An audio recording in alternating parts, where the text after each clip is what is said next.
Hi friends, welcome back to my channel Testing Mini Bytes. I am your friend Amudan Shaktivel, and in this video we will see how we can work with Kibana. Again guys, in this series we have seen how we can run our Elasticsearch in Kibana in Docker containers. We also have learned how we can inject data into Elasticsearch, and in this video we will see how we can read the data from the Elasticsearch in Kibana, how we can visualize it in Kibana, right? So the whatever the Elasticsearch head plugin that we have used so far is not that much visually appealing, so we will create beautiful dashboards in Kibana to visualize the values that we have in our Elasticsearch. Good. Again guys, if you haven't watched my previous videos, please do watch them to get a clear understanding of how we can work with Kibana, or how we can kickstart your Kibana containers and other stuff. Good. Now in this video we'll be focusing on how we can create our index pattern in Kibana. I will explain you what is the reason why we are creating this, and you'll also see what is discover.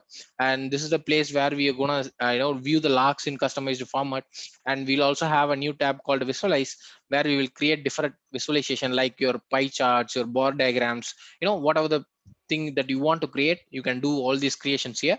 And this is what we're going to see. We will create our vertical bar diagram, vertical pie chart. We'll also see our vertical count, the count related visualization. We'll also see how we can create a metrics related visualization and other stuff. And we'll also arrange them in a dashboard, right? That's the ultimate aim for us, to create a dashboard where we can see how the Selenium test execution is performing. Good. We'll also see how we can do the injection in the Elasticsearch, and at the real time how it is getting affected in the Kibana. Good. But in this video we are not going to integrate with our Selenium framework. This is for our we are doing it manually from a Postman, or whatever the web service client you want. But in our next video we'll see how we can do this integration with our Selenium automation framework. Again guys, whatever the Elasticsearch Kibana that I am teaching now is not restricted to a Java or a particular language. We can, if you are using a different language, it doesn't matter. It still works the same way, but you have to use a different web service, the whatever the library that they are using, right? So everything remains the same. We will see all these things in detail. So first thing, okay, let me get to the Postman. And if you notice, this is my local host, 9200, that is up and running. So my Elasticsearch cluster is up and running. Now I am trying to create a new index, right? So previously we saw how to create a new index. So previously we created movies index and other stuff. Suppose if I do a get on this movies index, okay, we have a lot of values here. Suppose I want to delete this index, I don't want this, we will create a new index. Okay, then you can just give delete of this particular index. And you can also go to the Elasticsearch head. And if you notice, we have movies that has 4 documents, right? Movies is an index that is having 4 documents, right? So now I'm going to delete all of them, right? So I'm going to create a new index, which means a new table for Elasticsearch. Good. So let me go here and click on send. But now it's telling acknowledge true, which means this is getting deleted. So let me reload this, and we go to this, and if you will not find this index again. Okay, now we will play with the new index based on our new requirement, that is our Selenium automation results, right? Good. Now let me go to the Postman and create a new index. So let me name the index as suite. In your case, you can name it as automation or whatever you want. And the type of this is result. Again, it is not mandatory that you have to use result. You can also use Selenium or APM or REST assured, whatever the type you want to give, right? So basically I'm using result. You can use anything of your choice. I'm not giving ID because I'm not going to use it.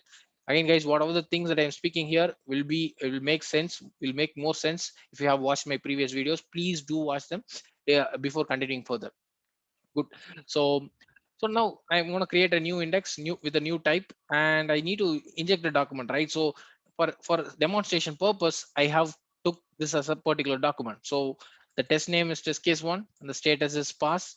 Consider these are all the values that you are sending from your Selenium automation framework to the Elasticsearch, right? So the module of this particular test case is belong to login, and who is the author is Amudan, and the execution time when it ran. Good. Again, it is not mandatory that you have to use all these 5 parameters. You can also remove some of them. If you want, you can add more of them. It's up to you, and decide what you want to see it in the Elasticsearch and Kibana. Good.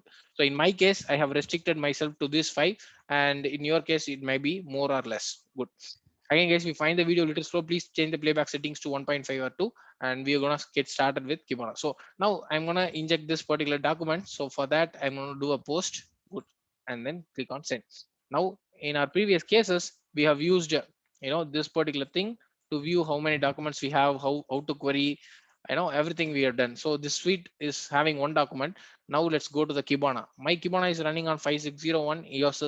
If you are running the Docker in your machine, then you will also use localhost 5601. If it is running in different machine, then use a different IP.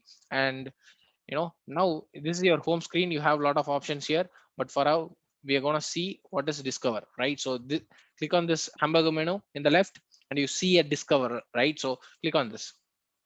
Okay, suppose if you notice, this is the index. So what are the index that you have in your Elasticsearch? I have multiple index in my Elasticsearch. If you notice, these are all the index that I have in my Elasticsearch app, Kibana sample data e-commerce. This is the one that is coming by default in Kibana. So this is a sample that they have given. If you have any doubts how to do all these things, you can go and visit this particular Kibana sample e-commerce project.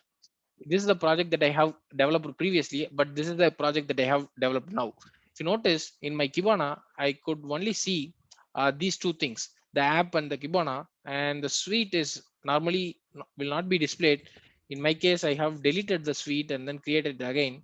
So in your case, if you are not seeing it, okay, you need to go and manually create it. Okay, so you have to actually go here, go to stack management, and then there will be a option called index patterns. Okay, maybe I'll create a new index, so that regression. So regression. So this time I'm creating a new index. So let's see whether it is displaying there. Okay, so let me go to the discover and check. Suppose if you notice, this is not available here. Previously, I have created a suite index and then deleted it, so it was displaying. But for now, this is not displaying here. Okay, I can only see the logs from the other tables, other indexes. So now I want to view the logs that I have sent. Okay, let me go here to the stack management and create the index pattern. So index pattern is basically something for the Kibana to recognize what is there. So there is a mapping. Okay, Elasticsearch knows by index and Kibana knows by index pattern. So you need to link both these things. Okay. Now I'm going to search with something called as regression. Okay. Regressions. You can start. Okay. It is not found. So let me create a new index pattern and then give a regression. So regression. So this is the one. So it is telling success. Your index pattern is matching. Okay. One index. Okay. That's fine. This is coming from your Elasticsearch. Good.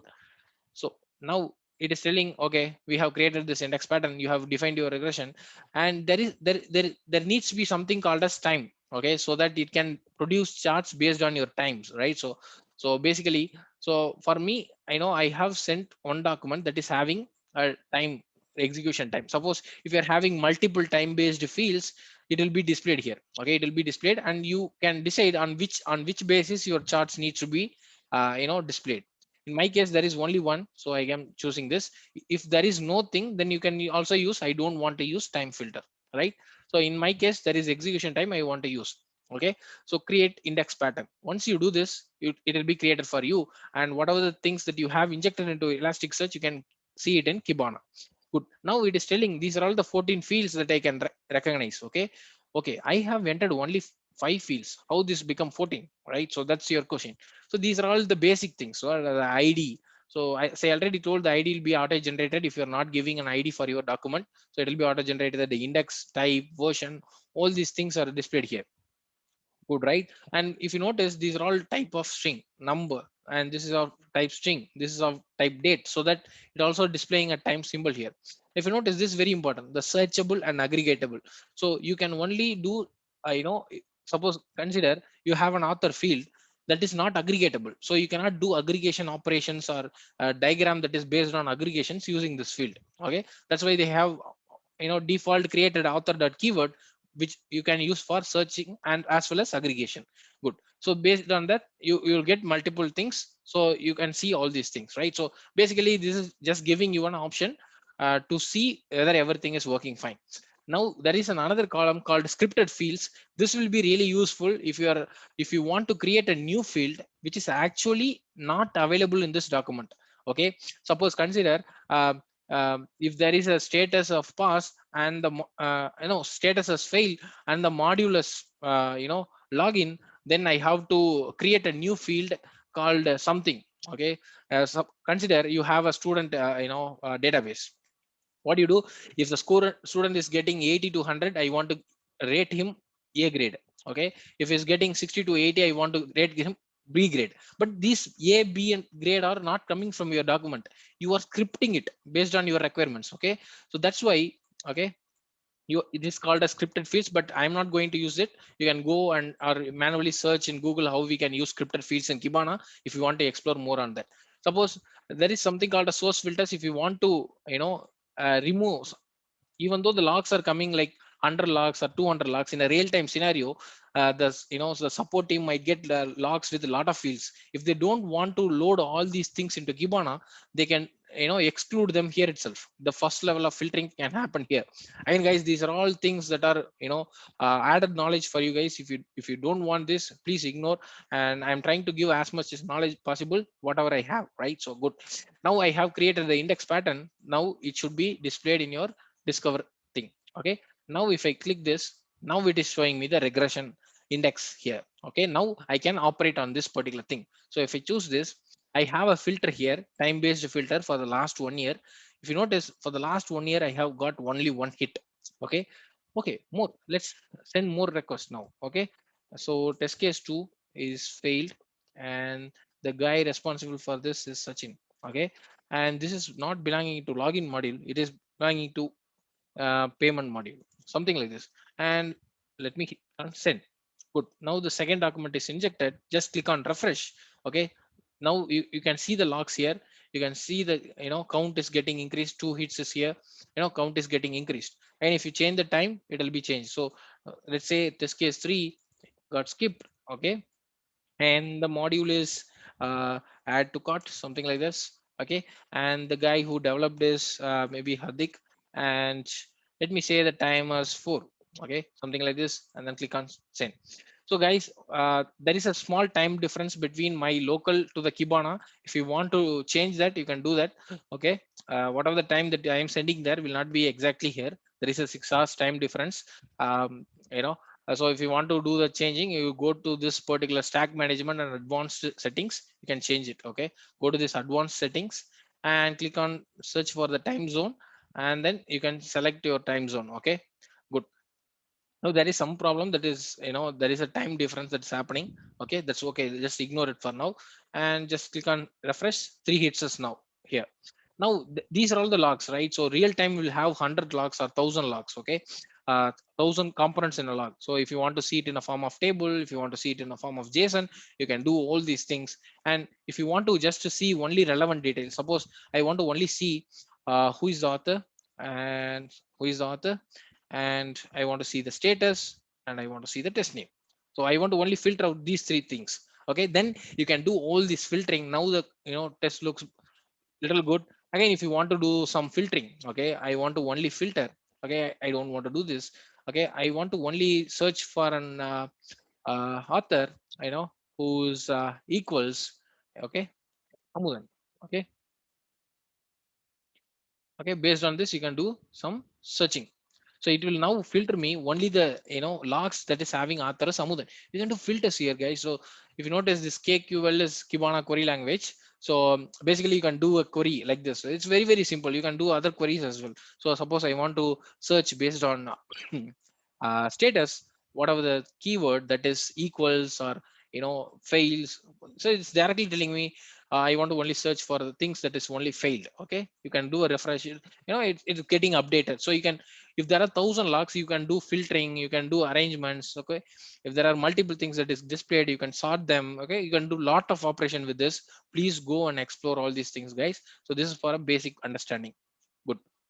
Now if instead of refreshing, you can also go here manually. Instead of refreshing, you can choose refresh every 3 seconds or 2 seconds. So whatever the data that you send, it will get refreshed every time. So I remove this filter now. Okay, I remove this filter. Okay, now it will get refreshed every 3 seconds. Okay, now I go here, I create a new dashboard, new document, that is also, let's say it's be like this. Okay, and then click on send. Now if I go here, the hits will be 3 now, so it's automatically refreshed and the hits is now 4. Okay, so it is refreshing every 3 seconds. Good. So this is how you can play around with Kibana. This is a basic thing, right? This is not visually appealing. This is not a pie diagram or some visualization that I can show to my client. Okay, this is for your easier parsing. It can easily help you to parse your data. But let's see how we can create visualization. So to do that, click on visualize here. Here, if you notice, you can ignore this guy. So go to the visualization, and then these are all the things that is already available. So this is an visualization that is available from your sample project. Okay, in your case, you have to import it. It will show you option whether you want to import a sample project. Just click on it. So it will import all these visualization for you. In my case, I want to create my own visualization. So create visualization. What sort of visualization I want? I want to create a vertical bar diagram. So on what index? Choose the table that you want to operate with. There are a lot of tables or index that is available now. Okay, so I now interested in this regression table. Good. Now if you notice, it has given me a default vertical bar diagram that is having y-axis as count and x-axis as all document. So I can play around with this right hand side to change this diagram. Okay, let's see how we can do that. In y-axis, you can choose whether you want the count of them or you want a max or median or whatever the cumulative sum or whatever you want. Okay, you can choose. In our case, it is just count. Okay, and you can also give some labels, custom label. If you don't want count, you can give different label, but in my case it's okay to be count. Okay, and then in the bucket section, I want to select my x-axis. Okay, I don't want this to be all docs. Okay, what I'm going to choose, I'm going to choose a terms here. Okay, on what term my x-axis needs to be. So it needs to be based on my status dot keyword. Okay, because the status dot keyword is actually having, see, this keyword is this. So this is a status. So whether it is pass, fail, or skip, all these things are based on the status. Okay, right? So now let's click on update. Okay, now if you notice, skip, fail, and pass. So it is ordering in the term of descending. Suppose if you want to order in the term of ascending, you can also do that. So you can also change and play around with all these things. Okay, good. But in my case, what I need to do, I need to show them in different color. So skip, fail, and pass all are in same color. If I go here, I can change the color. Okay, if I click on here, I can change the color, but all of them are now single component, guys. So I need to split this into different things. Okay, for that, click on add and then split the series. I want to split this series. Okay, how you want to split the series? I want to split the series based on the terms, and the field is again the status dot keyword. Now what it will do, it will split this one component x-axis into three different components. Okay, let's see how whether it is doing it or not. So notice by default it is allocating some color, and now these are all three different components and not the same component. Good. For the skip, I want to use yellow color. Maybe that's how. So let me stop the auto refresh. Okay, it's refreshing all the time. So let me stop it and let me choose the color as yellow here, and the fail is red, and the pass is basically green. So now it's good. Okay, now we have a dashboard that's visually appealing. Maybe I send more details to the pass so that this case 5 is passed now. Okay, let's send this. Okay, and let's click on refresh. So now pass, skip, and fail is now displaying beautifully now. Good. Again, guys, you can also do play around. Suppose if you want to, if I hover over this, it is showing me the pass is 2, fail is 2, skip is 2, and fail is 1. If you want to show this, okay, you can also, I know how you want to. Suppose if you want to be stacked or normal way, how you want this to be displayed. You can do a lot of customization here. Okay, if you want to show the labels, you can do that. Okay, if I off this, okay, it will not show the labels for you. Okay, now it will show the labels for me: pass, skip, and fail. Again, in the panel also you can do a lot of things, like you want to show the tool. Suppose if I hover over this, it's showing this value, right? This is because this is enabled. Okay, you can change around this. Okay, if you want to give a threshold line, okay, all these things you can play around with. You can just go and explore, guys. So this is very easy. Okay, it's just simple English, so you can play around with all these values. But for now, I'm happy with the visualization that I have created. But if you notice, the x-axis is status dot keyword descending. Maybe you can also change that. So maybe you can go here and change the label names for the x-axis as uh, status. Okay, that's what I want. So click on status. So now the x-axis much more reasonable. Let me save this visualization. Okay, I want this to be stored in my dashboard. So I am naming it as YouTube hyphen vertical bar. So I have a lot of vertical bar, something like this. Okay, so let's save this. Now we have saved this, everything is working fine. Now let's create one more quickly. Okay, go to visualize, create visualization. This time I want horizontal bar is almost same, so let me take pie chart, maybe pie diagram based on my regression index. And same way, go to buckets, split them. This is now a single component, so I'm just trying to split them based on the terms, and the field that I want to use here is status. Okay, and then click on this. Now the colors are different, so for the pass I want to choose green, for the skip I want to choose yellow, and the fail I want to choose red. So now it looks more appealing. And if you go here, if you don't want the do not one, you can choose this, it'll display like this. Okay, show the labels. Okay, that's good. I think this is more appealing. And if you want to change any of this, go ahead and do that, but for now I'm just quickly saving this as YouTube hyphen uh, pie pie chart, pie diagram maybe. Good, and click on save. So we have done with our second visualization. Now let's go and create our third visualization. Okay, you can go and create a very simple visualization. Okay, without any diagrams. Okay, maybe something called as metric. Metric will still be uh, marked down. Okay, map. Which one we can use? Okay, let's use a metric. It's very simple one. So regression. So it's now telling the total count, right? So I want to split this again.